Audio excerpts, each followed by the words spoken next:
The night my daughter married, a chair moved under me. I didn't hear it scrape so much as feel the absence, 1 second of air, the small, weightless panic that comes when your body looks for the ground and finds nothing. I caught myself with my hands on the edge of the table, glassware chiming, silverware skittering, and a few polite gasps from table 12. Someone snickered. Then I heard a voice say, soft enough to be almost private, "Your place is on the floor." I set the chair upright and sat. The Maple Ridge ballroom glowed in amber, string lights, varnished beams, a dance floor that looked like fresh honey. I wiped a damp palm across my slacks and reminded myself to breathe. "Stand up slowly," I once told sailors when the ship pitched without warning. "Wait for the deck to return to you." I did that now. The deck returned. Across the room, the groom laughed into a cluster of his friends, mouth wide, light catching his cufflinks. My daughter, my only child, was at the sweetheart table, turning a water glass by the stem as the DJ said something cheerful and forgettable. I wanted to protect the moment from me and from him, and from gravity itself. Under the table, I pressed my heel against leather cracked with years. Old boots, Navy issue long replaced, but these were the pair I kept. The pair my wife once said made me look like I could walk through a fire and come out steady. The boots gave me a boundary to push against, a weight to anchor me to the floor, and to my own better self. The wedding planner Joy glided by in black flats and a headset. I asked quietly for the seating chart she'd printed earlier. She put a folded page in my hand as if passing a note in church. The inked boxes showed table 12 where it should be, chairs marked with tiny circles. I counted. One had been sketched as reserved for father of the bride. I smoothed the page, felt the tooth of the paper, tucked it beside my napkin. Someone leaned in near my shoulder. A man in a gray suit, hair cropped close, the kind of posture you don't unlearn. He didn't look at me when he said, almost under his breath, "Sir, is that you?" The word sir had no sarcasm in it, no sugar either. It was a thing set down on a table between us, heavy and familiar. He moved along before I could answer. Speeches began. The groom made a joke about upgrading my daughter's last name, about acquiring her into an even better family. Laughter came like a reflex. I breathed and drank water and kept my eyes soft. The story about my chair could have unfolded right there with a raised voice. I've seen things solved by volume. I've never seen anything healed by it. After the cake, after the bouquet, when the band was packing cases and the ballroom smelled like melting candles and frosting, I stepped into the night air just to hear something honest. My phone chimed. A voicemail landed at 11:42 p.m. on the old answering machine I keep out of habit because it records plainly, because you can't edit tape with your thumbs. I didn't listen to it then. I stood in the cool, felt the knot of my tie against my throat, and told my chest to loosen. If you ever find yourself in a moment like that, humiliated in public, heat up your neck and into your ears, your first action is to write it down. Time, place, facts. Not to argue, not to threaten, just to hold the truth steady. Take photographs of what you can. The room, the chair, the page in your hand. This is not legal advice. Consult a local professional. In the morning, the light through my kitchen window made everything look scrubbed. I sat with a black pen and a spiral notebook and wrote 7:14 p.m., chair pulled, balance caught, Comment heard. Your place is on the floor. Waiter with tray paused. Joy provided printed seating chart, placed in jacket pocket. Unknown male voice. Sir, is that you? Underline. No names not yet, just roles and times. I pressed play on the answering machine. The tape crackled. His voice was unsteady, the edges shiny with alcohol. Old man, he said, learn your place. There was laughing, a door closing, someone in the background asking who he was talking to. The line went quiet, then hung up. I let the machine click itself back to readiness. I labeled the tape. 11:42 p.m. voicemail. Kept the date with slashes. Tucked it in the wooden drawer by the phone, where my wife once kept recipes and warranties.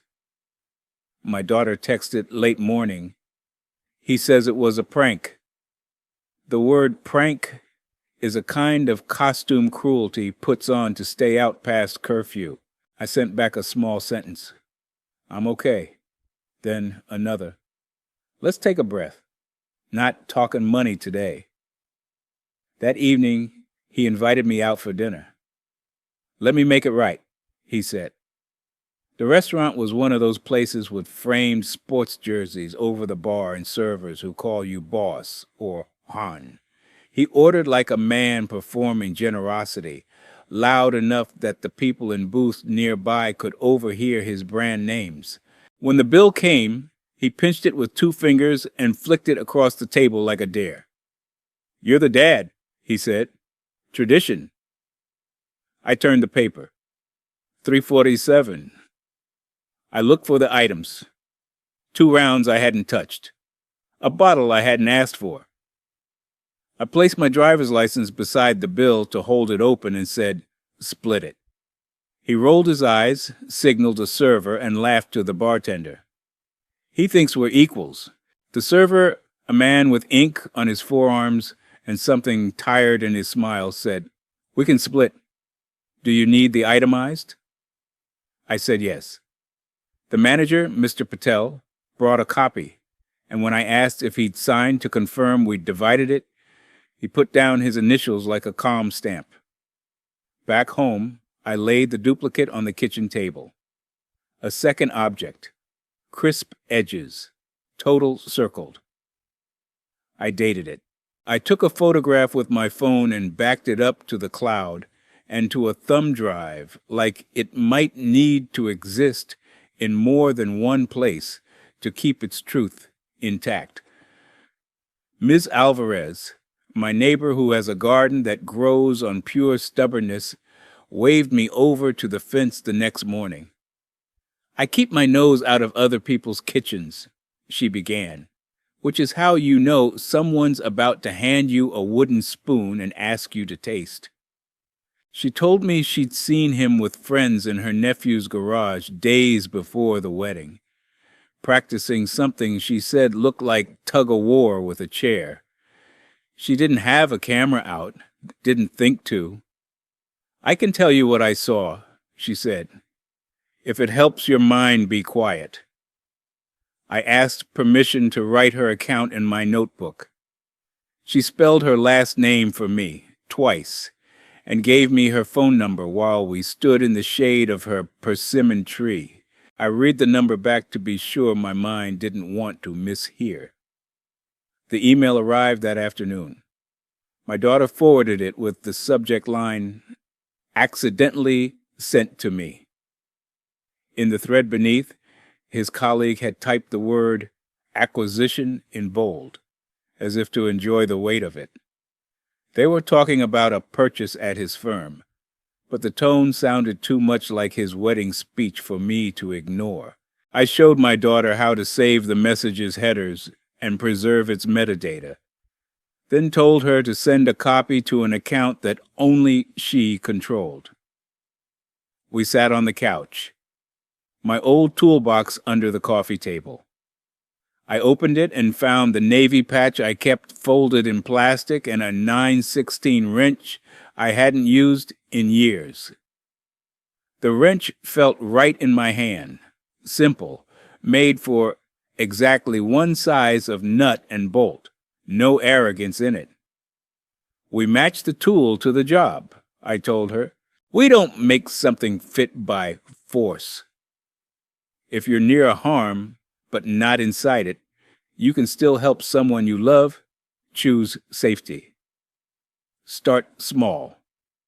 Ask them to open their own bank account if they don't have one, and to change important passwords, and to keep a copy of significant messages somewhere no one else can reach.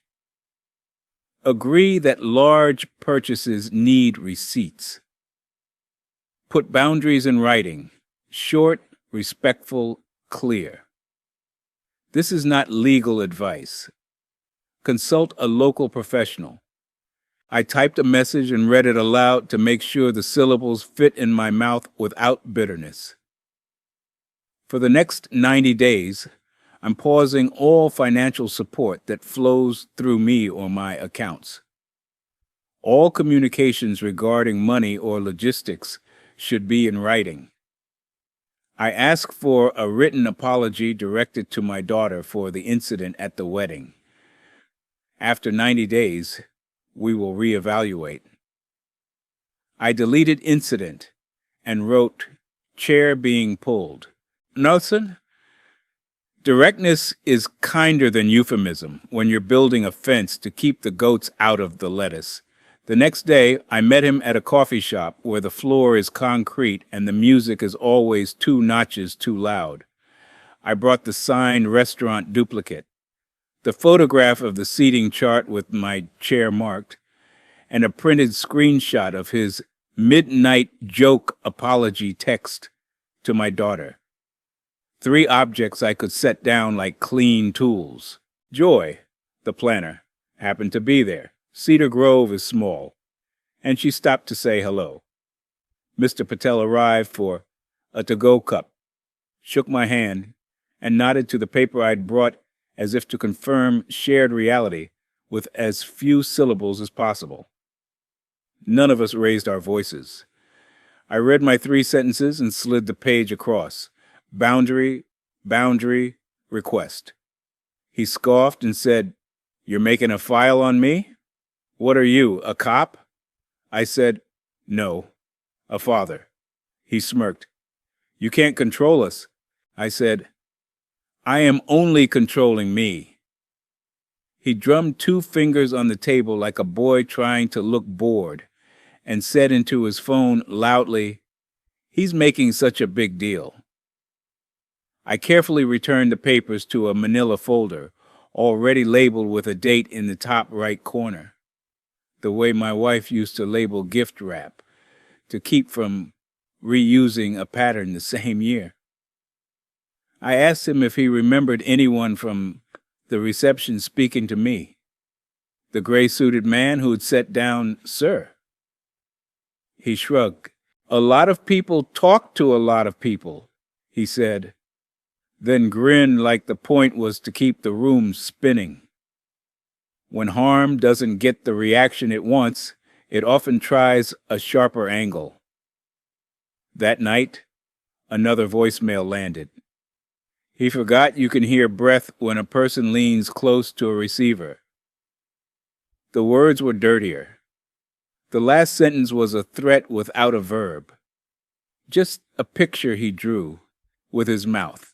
I labeled the new tape, tucked it by its twin, and wrote in my notebook without adjectives.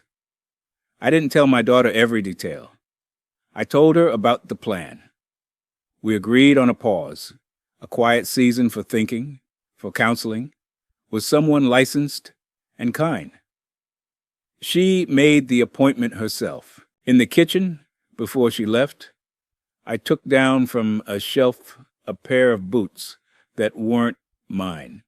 My wife's, brown leather, scuffed at the toes from 1,000 errands and 200 walks around the block when the doctor said walking would help. "For standing," I said. And my daughter looked at the boots like they were a language she could read without translation. The next afternoon, my landline rang. the one that mostly collects spam and charitable reminders.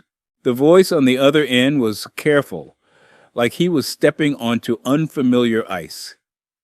"This is Hale," he said, last name only, reflex so old it arrives before the first breath. "We served on the Lincoln at the same time." He described a night with a slick deck and a swinging line and an engineer who reached out fast enough to keep a skull from splitting. He'd found me because his nephew worked the bar at the restaurant and mentioned a polite older man who asked for a signed duplicate. "Sir, is that you?" he said again, softer. I said, "I think it might be." He told me the groom was his son. He told me he would speak to him. He told me sorry in a way that didn't ask me to answer back. After we hung up, I wrote in my notebook, then closed my eyes for a minute and let the silence in my kitchen be heavy and welcome. On Sunday after church, the neighbors began to send pictures from the wedding, casual snaps meant to catch the bride and the cake and the dancing, photos that happened to hold in their corners the chair behind me, the way it migrated inches before the pull. No single frame proved intent. Together they drew a line. I thanked each person. I didn't forward the images to anyone. I set up a folder on my daughter's protected account with a plain name and nested the images there, not as weapons, but as mirrors that would not lie. If you reach a point where you must speak to a person who has harmed you or someone you love, do it in a public place with witnesses who are not there to take sides, but to hold the room still. Say less than you want to. Put what matters on paper. Ask for nothing you cannot live without. This is not legal advice. Consult a local professional.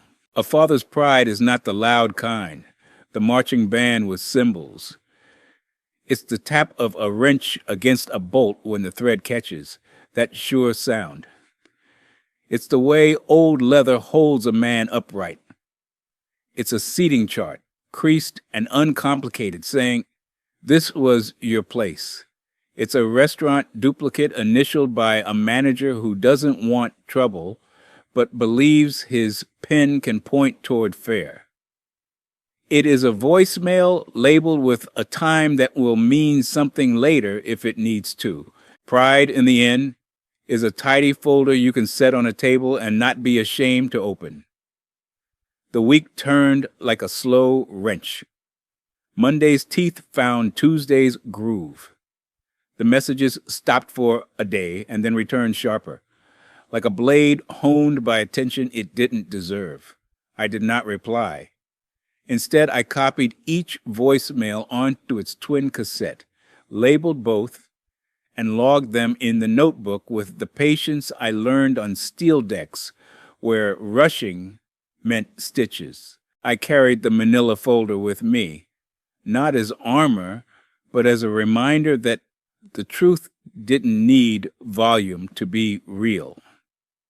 When my daughter came back from her first counseling session, she set her keys on the counter with a small, decisive sound.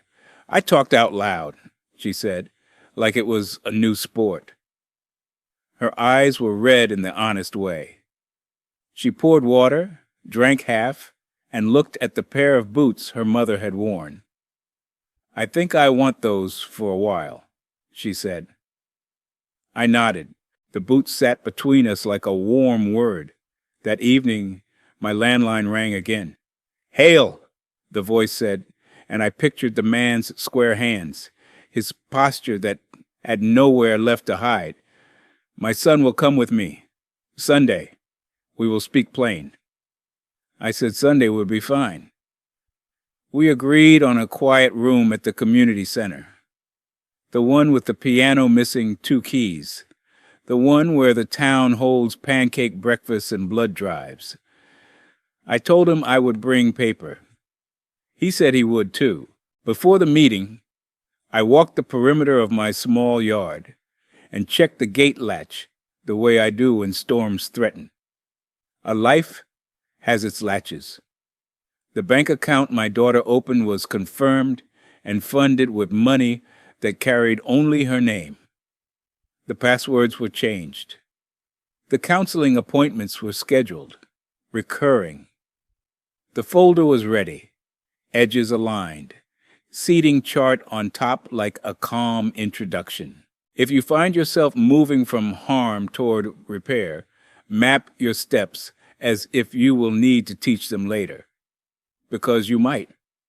Write the dates you changed passwords. Keep duplicates of documents in separate places. Decide who will be present when you speak and why.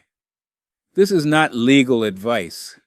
Consult a local professional. On Sunday, the room smelled faintly of coffee and melted floor wax. I set the folder down and waited. The clock ticked loudly, a kind of metronome, to keep people from saying too much too quickly.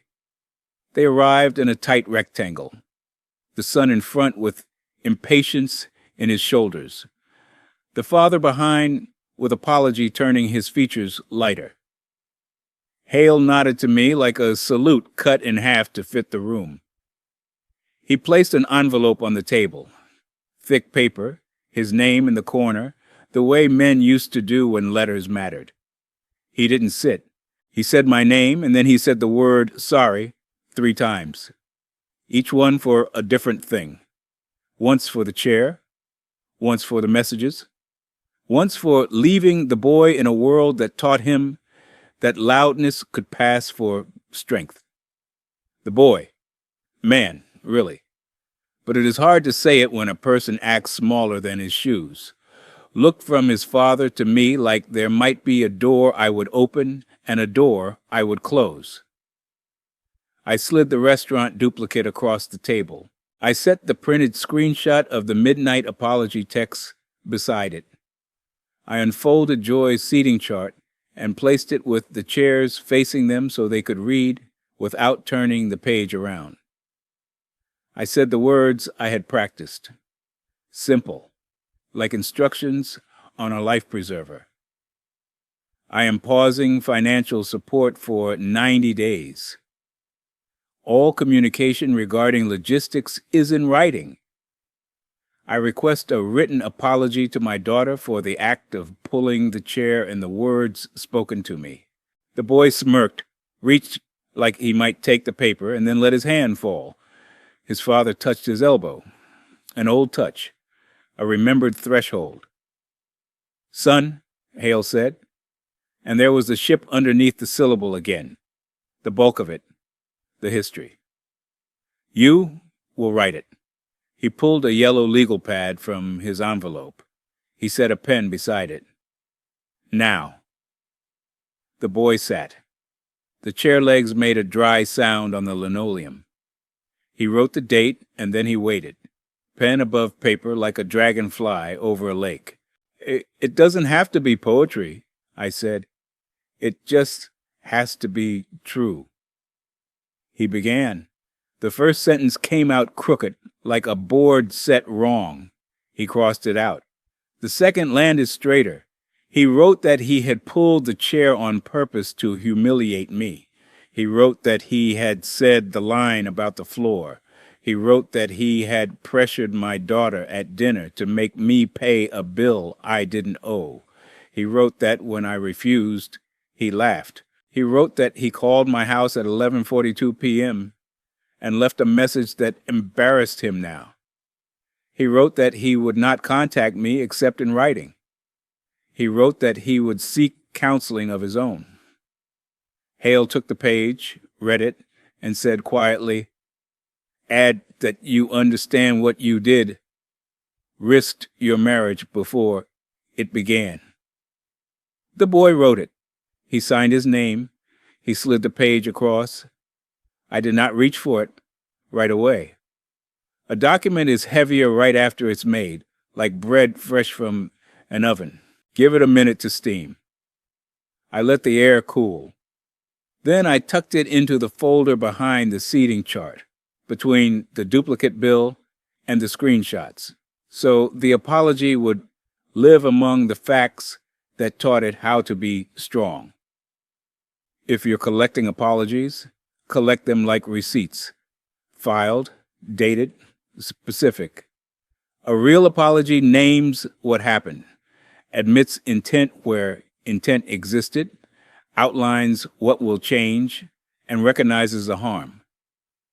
Keep originals safe and share copies when needed. This is not legal advice. Consult a local professional. We agreed on the 90 days. We agreed on counseling. We agreed that my daughter would have space to think without pressure from either family. We agreed that if plans changed, those changes would arrive as sentences on paper, not bursts of sound on a phone. When we stood to leave, Hale lingered. He looked at my hands. "You kept me from a bad fall," he said. "You were fast."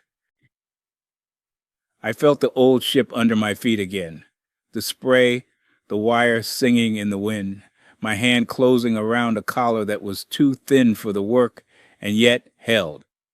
"You were young," I said. "You learned." He nodded. "I'm trying to make sure my son does too."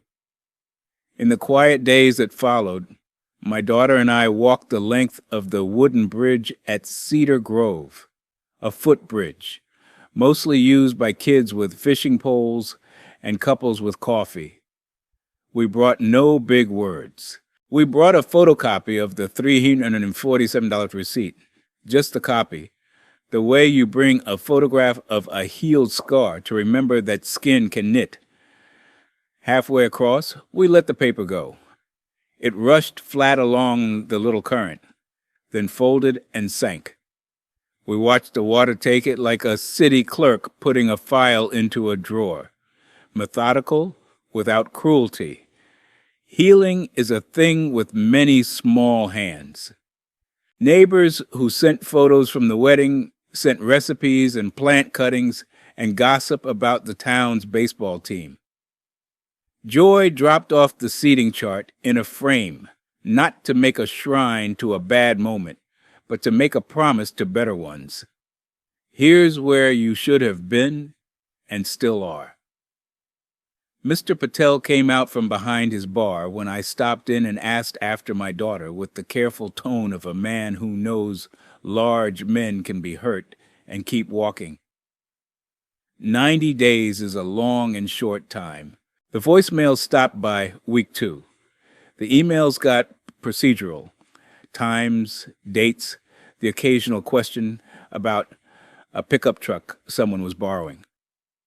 My daughter learned to hear the difference between "I want you" and "I want from you." She attended counseling. She made a small list, one private and one practical. The private list contained sentences that began with "I deserve" and "I will not accept." The practical list included a budget, a plan for work, a schedule for quiet things like reading and laundry that had nothing to do with love and everything to do with steadiness. On the 88th day, Hale called. He didn't use the landline. He used the number my daughter had set aside for safe communication. "We've done some work," he said. "We will do more. The boy has a long road." I said, "So do we." We agreed to meet again, not for a tribunal, but for a kind of inventory, a shelf check, to make sure the items that mattered were where they said they were. At the second meeting, the boy looked different in ways only a father would notice. Shoulders lower, voice less pleased with itself. He did not touch his phone. He asked if he could read a page from his counseling homework out loud, and then did without waiting for permission. He said the sentence, "I was cruel," and didn't put any sugar after it. He didn't mention alcohol. He didn't mention jokes. He mentioned intent. He mentioned shame. He mentioned a plan for his own money and a person he would talk to who was not my daughter when he felt like making power out of humiliation. He did not ask for the 90 days to end in a celebration. He asked that they end in a chance. I looked at my daughter. She looked at her hands. She said, "I will not move back into the idea we had. I will consider a new one if it stays gentle." She did not give him a yes or a no. She gave him a boundary. It was a gift with sharp edges. He took it carefully. A week later, we made a small ritual at the bridge, because rituals give our hands something to do while our hearts catch up. We did not invite anyone. We did not bring flowers or speeches. We brought the framed seating chart that Joy had given us. We stood on the wooden planks and let the autumn light find us. I unscrewed the back of the frame and removed the glass. I slipped the paper into a new frame, one with thicker wood and cleaner corners, the kind my wife would have chosen when she wanted something to last. I wrote on the mat with the black pen, "We stand where we stand." My daughter added in smaller letters, "And we move when we choose." We hung it in my hallway where the sun from the kitchen can find it around 4 in the afternoon and make the paper glow. If you need an ending that doesn't lock like a door, choose a conditional one. Name what is required for kindness to continue. Make a ritual that marks the change without pretending the road is done. Keep your documents, keep your dignity, keep your hope, but not at the cost of your safety. This is not legal advice. Consult a local professional. In the quiet that followed, I took out the navy patch and the 9-16 wrench and set them on the table beside the folder. The wrench's open mouth gleamed where the oil had protected it. I tapped it once against the wood, an old habit, listening for the sound that says a tool is still true. The patch lay there, its thread a little loose at one corner. I did not cut the loose thread. I pressed it back with my thumb and a dot of glue. Things fray where they've been held. On a Wednesday, I found the boots, my wife's, by the door, scuffed and upright. My daughter had brushed off the dust. The laces were tied, not tight, but ready. She said she was going for a walk, and did I want to come? We went around the block twice, then a third time, just to feel what it was like to choose more of a good thing. We didn't talk about the wedding, or the chair, or the bills, or the calls. We talked about the tomatoes, mists. Alvarez was coaxing toward September, and the first cold front, and whether the community center's piano might be fixable if someone had the right key. We passed Hale on the sidewalk. He tipped his head. Not a bow, not a plea. A greeting that understood the ground we stood on. Some stories end with a slamming door. Ours didn't. Ours ended with a threshold, the kind you step over every day without ceremony, the board a little worn where the feet go, the place where you wipe your shoes and enter with what you've learned. The chair is a memory. The folder sits in a drawer. The apology lives on its page. The bridge holds. The boots stand. I keep my hands clean, my voice low, my documents orderly. I keep hope on a short leash, not because I distrust it, but because I love it enough to walk it safely. Comment CTA. What boundary would you write down first if someone tried to humiliate your dignity in public?